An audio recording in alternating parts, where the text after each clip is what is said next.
오늘 이 새벽에 하나님의 은혜를 구하며 나온 모든 성도님들을 환영합니다. 우리 함께 사도신경으로 신앙 고백함으로 새벽 예배로 하나님 앞에 나아가겠습니다. 전능하사 천지를 만드신 하나님 아버지를 내가 믿사오며 그 외아들 우리 주 예수 그리스도를 믿사오니 이는 성령으로 잉태하사 동정녀 마리아에게 나시고 본디어 빌라도에게 고난을 받으사 십자가에 못 박혀 죽으시고 장사한 지 사흘 만에 죽은 자 가운데서 다시 살아나시며 하늘에 오르사 전능하신 하나님 우편에 앉아 계시다가 저리로서 산자와 죽은 자를 심판하러 오시리라.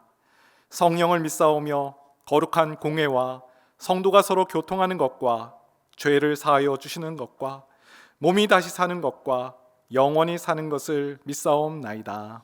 아멘. 찬송가 280장으로 하나님께 찬양하겠습니다.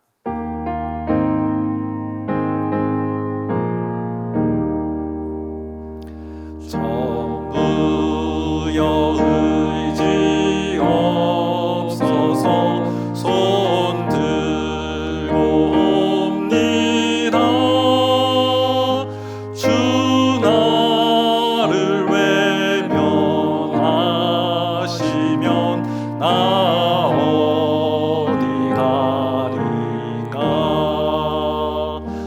내 죄를 씻기 위하여 피 흘려 주시니 곧 회개하는 마음으로 주 앞에 옵니다. 전부터 계신 주께서 영죽을 죄인을 보혈로 구해 주시니 그 사랑 한없네. 내 죄를 씻기 위하여 피 흘려 주시니 곧 회개하는 마음으로 주 앞에 옵니다. 나 예수 의지함으로 큰 권능 받아서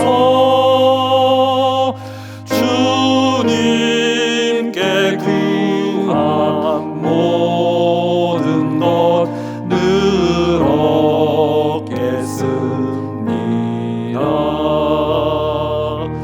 내 죄를 씻기 위하여 피 흘려 주시니 곧 회개하는 마음으로 주 앞에 옵니다.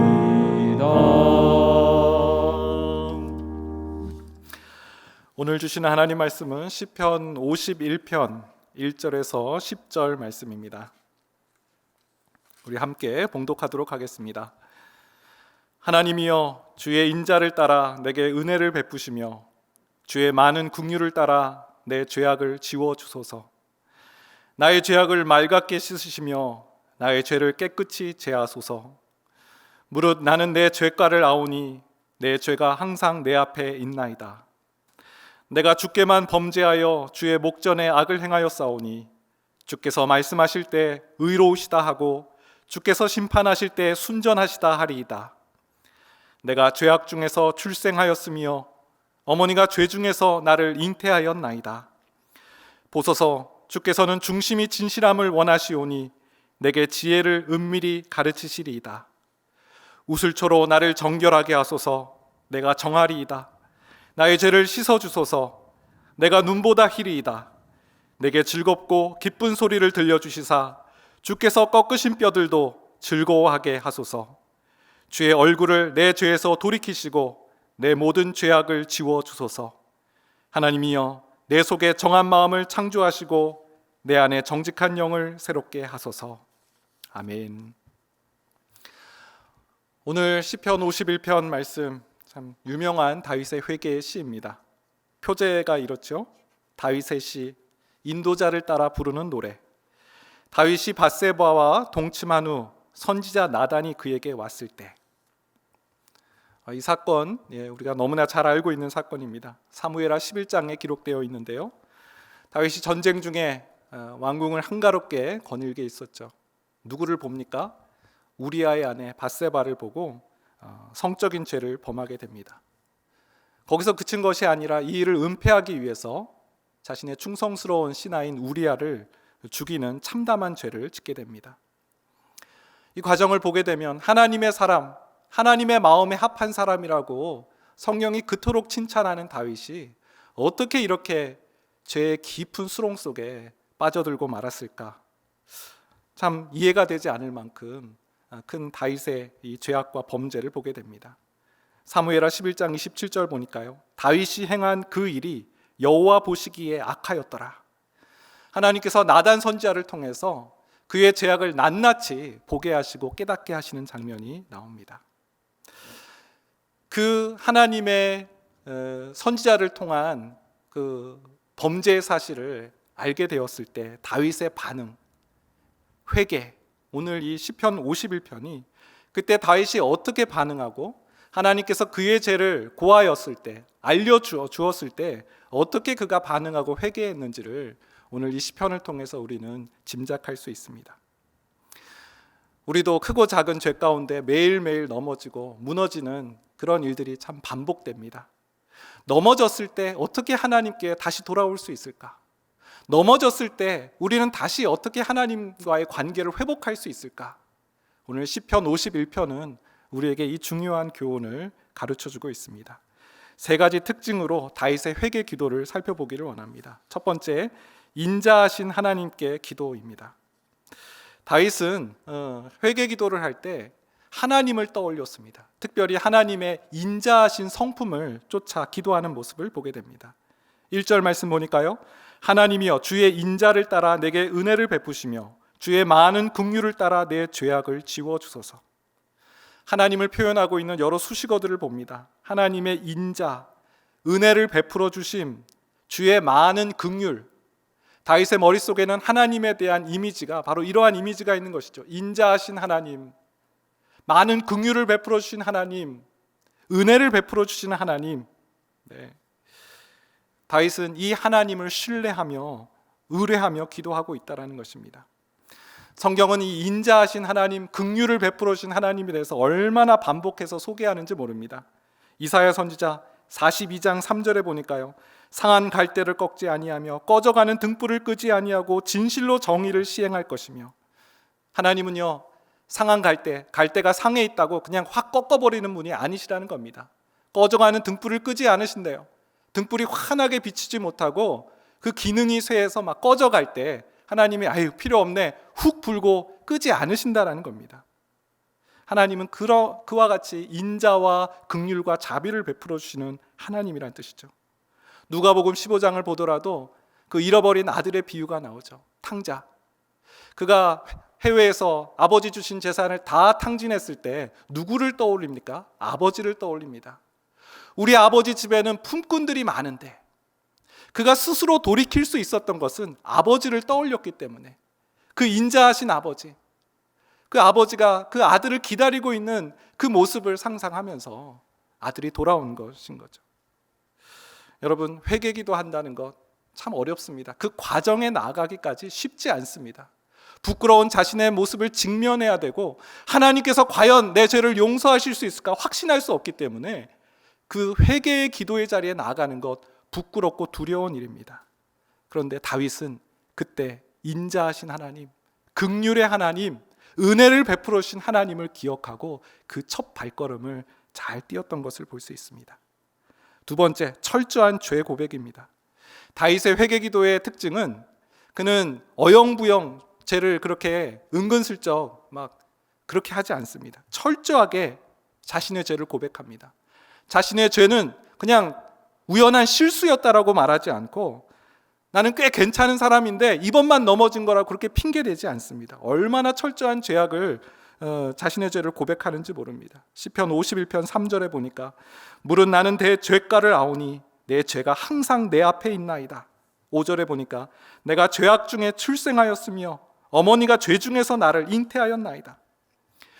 내 죄가 항상 내 앞에 있다. 죄가 항상 내 옆에 있다라고 말하고요. 날 때부터 자신은 죄 가운데 태어났고 죄로부터 출생했다라고 말합니다. 여러분, 회개는 철저한 죄 고백입니다. 철저하게 하나님 앞에 민낯을 드러내며 기도하는 기도가 그 회개 기도인 것이죠. 예수님께서 바리새인들을 그렇게 경멸하신 이유가 무엇입니까?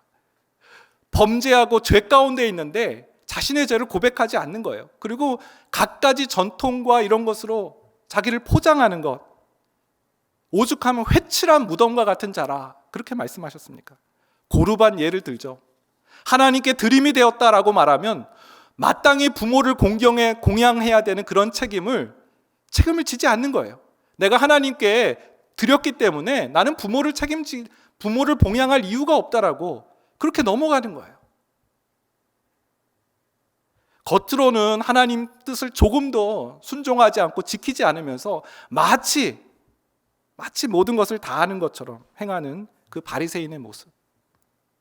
반대로 세리는 어떻습니까? 자기가 죄인됨을 아는 사람이죠. 철저하게 죄를 고백하는 사람들이죠. 삭개오를 보세요. 예수님 만났을 때 그가 고백했던 말, 내가 누군가의 것을 토색한 일이 있다면 4배로 갚겠습니다. 철저하게 그 자신의 죄를 고백하고 회개하죠. 바울도 그랬죠. 디모데전서 1장 15절, 죄인 중에 내가 괴순이라. 여러분, 회개 기도할 때는 부끄러워하지 마셔야 됩니다. 직분도 없습니다. 신앙 연수도 없어요. 그저 하나님의 긍휼을 구하는 죄인일 뿐입니다. 다윗이 주여 내가 날 때부터 죄인입니다. 항상 죄가 내 앞에 있습니다. 철저하게 그 죄를 고백한 것처럼 그 철저한 죄 고백으로 하나님 앞에 간구하는 우리가 되었으면 좋겠습니다. 세 번째, 회복을 갈망하는 기도입니다. 다윗은 회개 기도할 때 간절하게 회복을 구하는 모습을 보게 돼요. 우리가 읽진 않았지만 51편 11절에 보면 나를 주 앞에서 쫓아내지 마시며 주의 성령을 내게서 거두지 마소서. 12절 주의 구원의 즐거움을 내게 회복시켜 주시고 자원하는 심령을 주사 나를 붙드소서. 13절 그리하면 내가 범죄자에게 주의 도를 가르치리니 죄인들이 죽게 돌아오리이다. 여러분 보세요. 얼마나 회복을 갈망하는지 모릅니다. 내 죄악을 지워주소서. 주 앞에서 쫓아내지 마십시오. 구원의 즐거움을 회복시켜 주십시오. 그리고 13절에 보니까요, 그리하면 내가 범죄자에게 주의 도를 가르치겠습니다.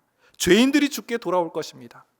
그는 자신의 회복을 단순히 자신의 회복으로만 규정하지 않았어요. 내가 회복되면 내가 이 일을 통해서 범죄자들에게 주의 도를 가르치고 그들도 주님께 돌아오게 되는 일이 있을 것이라고 하나님 앞에 고백하며 간절하게 자신의 회복을 구하는 모습을 볼 수 있습니다. 사랑하는 여러분, 이런 갈망함이 우리에게 있습니까? 짙은 죄의 패배주의에 갇혀서 회개하면 뭐래? 또 넘어질 텐데 이제는 이런 반복조차 싫다 하면서 회개 기도의 문턱 앞에서 턱턱 멈춰 있지는 않습니까? 여러분, 예수님께서 길을 가시다가 소경을 만났을 때 너에게 무엇을 하여 주기를 원하느냐라고 물어보셨을 때 소경이 했던 말을 우리가 기억했으면 좋겠습니다. 주여 보기를 원하나이다. 소경은 자신이 원하는 바를 분명하게 예수님께 아뢰는 모습을 볼 수 있습니다. 영적인 무기력 가운데 있지는 않습니까? 영적인 침체 가운데 있지 않습니까? 다윗이 그 큰 범죄로 인해서 영적인 그런 큰 침체 가운데 있을 때 하나님의 인자하심을 구하고 철저하게 자신의 죄를 고백하며 하나님 앞에 회복을 갈망하며 구하였던 것처럼 오늘 이 아침 하나님의 은혜의 회복을 갈망하며 나아가는 우리 모든 성도들 되시길 축원드립니다. 우리 같이 한번 기도하도록 하겠습니다. 좋으신 하나님, 은혜와 사랑을 감사합니다. 번번이 넘어지고 쓰러지고 하나님 보시기에 너무나 부끄러운 인생들이지만 끝까지 우리를 포기하지 않으시고 인자와 긍휼과 자비를 베풀어 주시는 그 하나님을 오늘도 바라보고 신뢰할 수 있도록 인도해 주심을 감사합니다.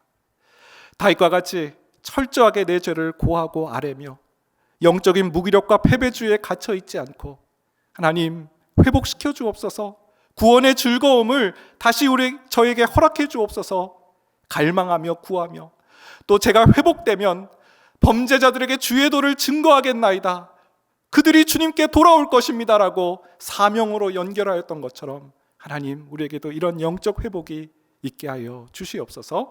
예수님의 이름으로 기도합니다. 아멘.